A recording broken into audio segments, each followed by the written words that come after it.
Vamos a tomar como disparador lo que está pasando en Bahía Blanca. Obviamente que es una catástrofe que nos sensibiliza, nos conmueve a todos, o por las pérdidas humanas, por los desaparecidos, por los daños que ha dejado.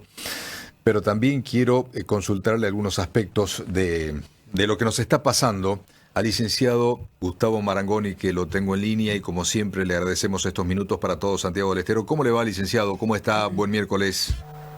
Hola, buen miércoles. Muchas gracias por llamar. Bien, bien. Bueno, con todas las aristas y todas las connotaciones que tiene esta catástrofe de Bahía Blanca, ¿cómo nos interpela? ¿En qué nos interpela? Bueno, en muchos motivos, desde muchos aspectos. En primer lugar, como sociedad, creo que ha disparado, como suele suceder con el pueblo argentino, una cruzada solidaria de características nacionales y realmente de magnitudes que impresionan positivamente. Eso me parece que es algo que siempre hay que destacar, porque las organizaciones de la sociedad civil tienen una respuesta inmediata, canalizan con mucha eficacia la ayuda, por lo menos de los primeros elementos para paliar esta situación, están. La otra interpelación es lo que deben hacer los distintos estados, es decir, a nivel municipal, provincial y nacional, para la reconstrucción casi absoluta de una ciudad.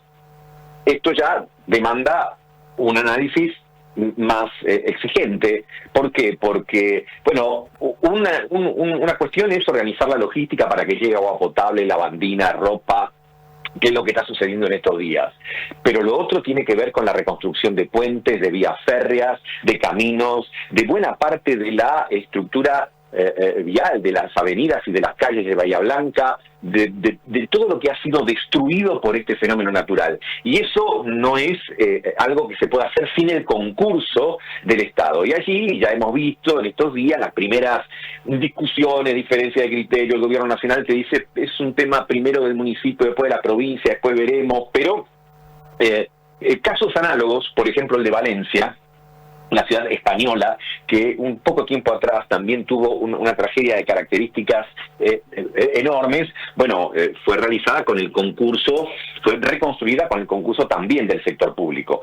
Cualquiera que estará escuchando dirá, bueno, Valencia está en España está en una situación mejor que la Argentina, además también está el respaldo de la Unión Europea. Todo ello es cierto, pero también es cierto que probablemente haya que revisar, sobre todo a nivel de la Administración Nacional, algunos de los conceptos respecto al rol del Estado y la obra pública, porque es muy difícil pensar que Bahía Blanca se va a poder reconstruir solo esperando que la actividad privada en su momento decida oportuna y convenientemente llevar adelante obras que son urgentes e indispensables para que la ciudad lentamente vuelva a su normalidad. Y digo lentamente porque estamos hablando de un proceso que va a llevar para algunas tareas meses y para otras claramente años.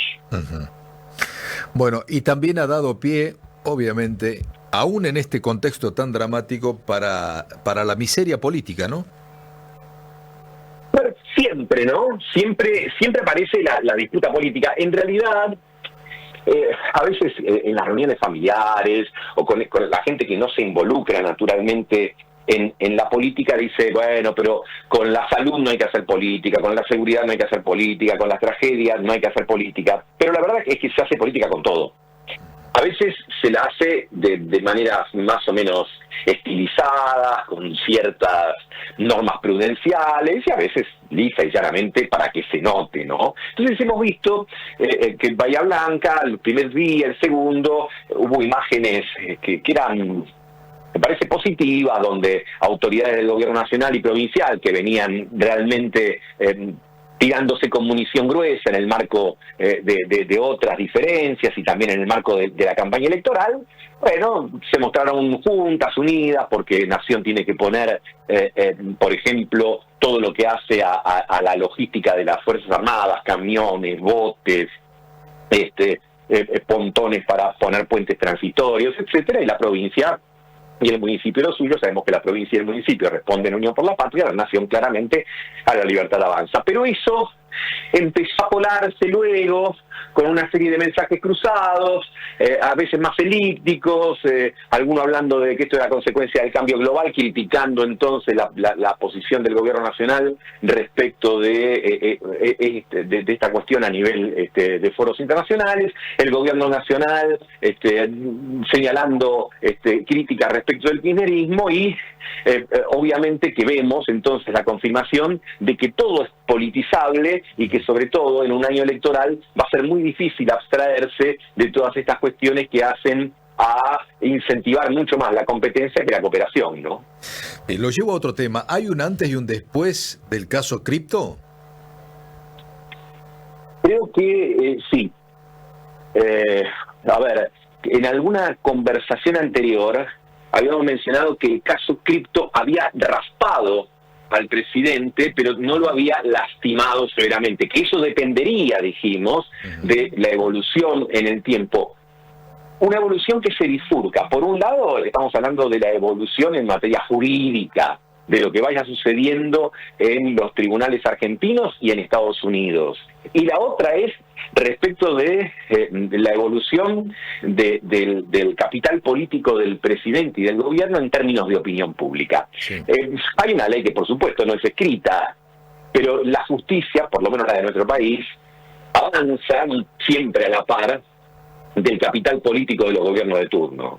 Cuando alguien está más o menos sólido en términos de encuestas o en términos de respaldo electoral, suele, vamos a decir así, beneficiarse de los tiempos vaticanos que manejan por lo menos algunos sectores de la justicia. Cuando esa situación es más débil, bueno, algunos avanzan más rápido. Pero la verdad es que el tema no se pudo desinstalar de la opinión pública. El periodismo está investigando distintas variantes derivadas respecto del tema de Libra y evidentemente se convierte en un tema incómodo que, como yo decía, raspó la imagen del presidente. Bueno, como esos raspones que nos pueden pasar en la vida cotidiana, cuando a lo mejor tenemos una caída, sí, una lastimadura que parece superficial, pero que si no la atendés debidamente te puede traer complicaciones porque se puede infectar, porque sí, puede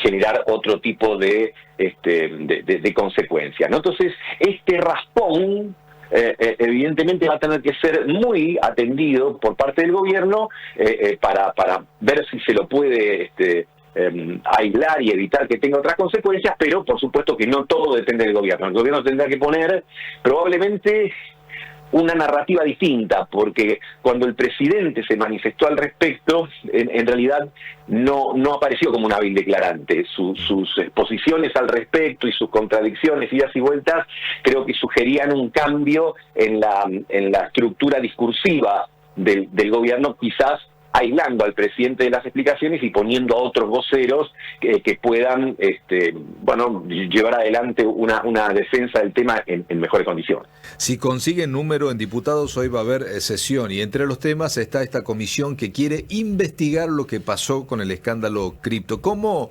vislumbra esta jornada usted en el Congreso?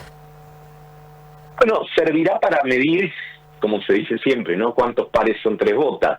Es decir, si el gobierno logra ocluir una vez más la comisión investigadora, como sucedió en el Senado, podrá seguir afirmando que aún en una situación de minoría cuenta con aliados que son eficaces, ¿no? En el Senado logró algo muy particular, sí, que uno de los senadores radicales, el correntino Bombisky, que había auspiciado la creación de la comisión, después votar en contra de la comisión que él mismo había promovido. Bueno, eso es política también, ¿no? Evidentemente ese cambio de posición seguramente se habrá debido a conversaciones y a negociaciones de naturaleza política. ¿Podrá hacer lo mismo en la Cámara de Diputados? ¿Podrá bloquear mediante algunos asociados que tiene, que a veces son críticos, pero que muchas veces son funcionales, esta nueva iniciativa? Y no solo es lo que habrá que mirar esta semana respecto de la Cámara de Diputados, sino también, por supuesto, otros dos temas fundamentales que tienen que ver con decretos de necesidad de urgencia. Uno, el vinculado a la designación de los dos jueces de la Corte Suprema, y el otro, el acuerdo con el Fondo Monetario Internacional. Claro, bueno, y en las afueras del Congreso la marcha de jubilados con algunas adhesiones, barras, algunos sectores de la CGT aparentemente también, ¿no? Sí, seguramente eso ocupará las noticias o una parte de las noticias del día y esperemos que de llevarse adelante como debe ser, en términos pacíficos, si no diera lugar a ningún tipo de episodio por fuera de cualquier manifestación tranquila. Mañana pasado pasará al olvido, pero las cuestiones que están vinculadas a los decretos de necesidad y urgencia y a la comisión investigadora hacen a cuestiones más estructurales porque implican discusiones que tienen que ver con la división de poderes, la seguridad jurídica, la viabilidad y sustentabilidad del plan económico, el rol de la Corte, y cuando estamos hablando de esas cosas estamos hablando de cuestiones estructurales. Quizás siempre cuando uno hace un análisis político lo primero que tiene que hacer es tratar de separar lo accesorio de lo verdaderamente importante. Hay cuestiones son episódicas y otras, como estas que mencionamos, no lo son. Que tienen que ver con la institucionalidad del país, ¿no? Tiene que ver con la institucionalidad, pero para darle a esa palabra que a muchos les puede resultar fría, lejana, distante, tienen que ver estrictamente con la perdurabilidad de las políticas en el tiempo, porque, bueno, el endeudamiento del país y los términos en los que se haga, en este caso con el Fondo Monetario Internacional, la capacidad de repago, etcétera, bueno, es un tema muy importante. Cualquiera de nosotros que fuese a un banco y solicitaría un crédito, seguramente va a tener muy en cuenta las condiciones de ese crédito, si lo puede pagar o no, si es pan para hoy, hambre para mañana, o si realmente contribuye a una solución fundamental. Cualquiera que, por ejemplo, tiene un problema de cualquier tipo, civil, comercial, penal, en la justicia, también pues le gustaría que el magistrado que le toque en suerte sea alguien que, está de acuerdo, actúa de acuerdo a derecho y fue designado conforme a derecho. Entonces, en este tipo de cuestiones que parecen muchas veces macro, en realidad se juegan cuestiones que afectan la vida cotidiana y los negocios de todos los argentinos. Le pregunto algo que nada tiene que ver con su campo de investigación, con su especialidad. ¿Cómo están en condiciones del tiempo en Buenos Aires? Porque nosotros no podemos creer que en Santiago del Estero a esta hora tengamos 19 grados. Nos pellizcamos para saber si es verdad. ¿Cómo están ustedes? Bueno, estamos casi igual, ¿eh? Ah, sí. Está haciendo en este momento 19 20 grados, está nublado, pero claramente las condiciones han cambiado de las semanas anteriores, donde teníamos un calor agobiante, a todos estos días que por lo menos hasta el fin de semana prometen estar en una temperatura que no va a superar los 22 o 23, en el caso del día de hoy con un cielo muy gris que va a permanecer así todo el día. Créame que nos sentimos en el paraíso nosotros. Días anteriores teníamos a esta hora 30 grados. Bueno, la verdad que de una cuestión tan común como puede ser el clima, uno y de esta conversación uno advierte la importancia de los contextos.